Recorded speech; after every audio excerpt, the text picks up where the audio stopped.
Allez, allez. Les paysages d'Eure-et-Loir comme terrain de jeu, quoi de plus beau pour fêter son anniversaire? Cet été, le PLE VTT célèbre ses 20 ans.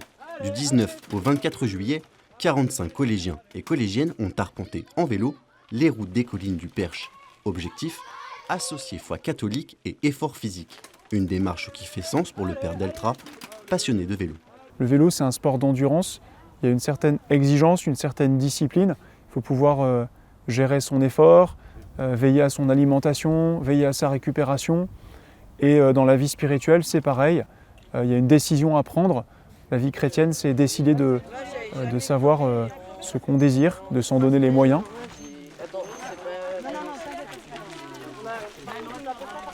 Cinq jours d'efforts pour découvrir ou approfondir sa foi au travers du sport?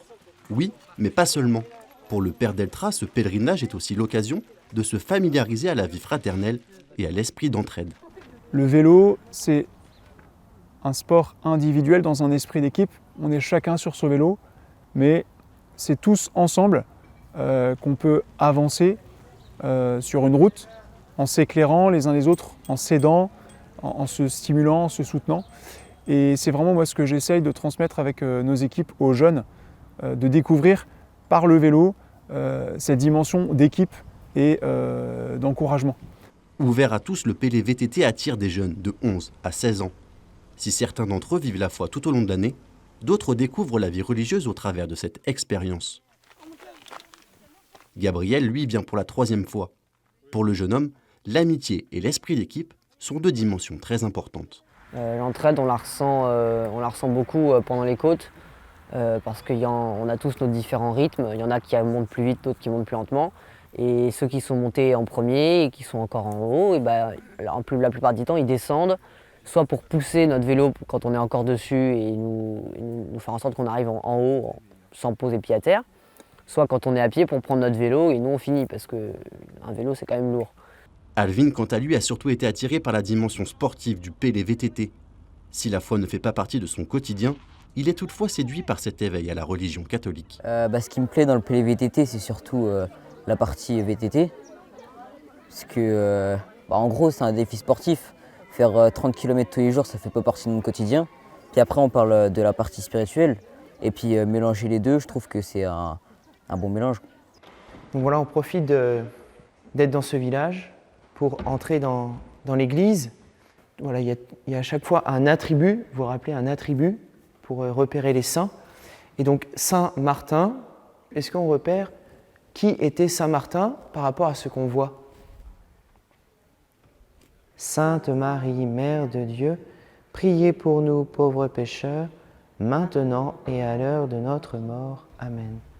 30 km à parcourir chaque jour, 45 jeunes adolescents à nourrir et à encadrer, le PLE VTT version 2020 est aussi un défi logistique. Heureusement, le père Deltra peut compter sur le soutien de 50 bénévoles. Armelle est habituellement chargée de clientèle, mais pendant 5 jours, elle et son mari Mathieu jouent les couteaux suisses. Présent pour la 2e année consécutive, il reste séduit par l'énergie spirituelle qui émane de cette aventure.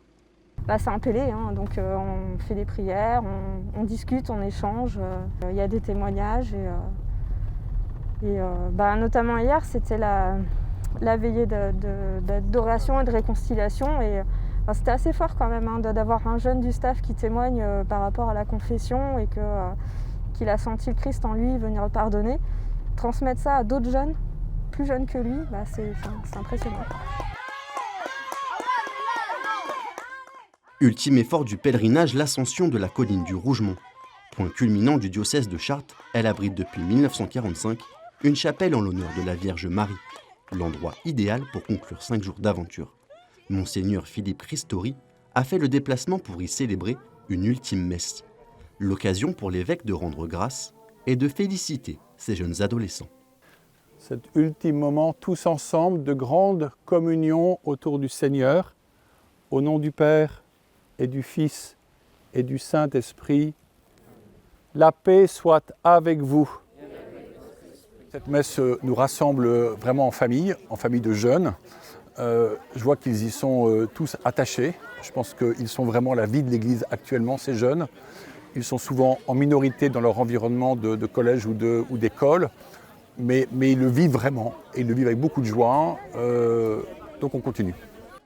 Né à Rocamadour en l'an 2000, le PLE VTT a pris de l'ampleur en France. Aujourd'hui, ce sont plus de 30 diocèses et encore plus de jeunes qui vivent cette aventure chaque été.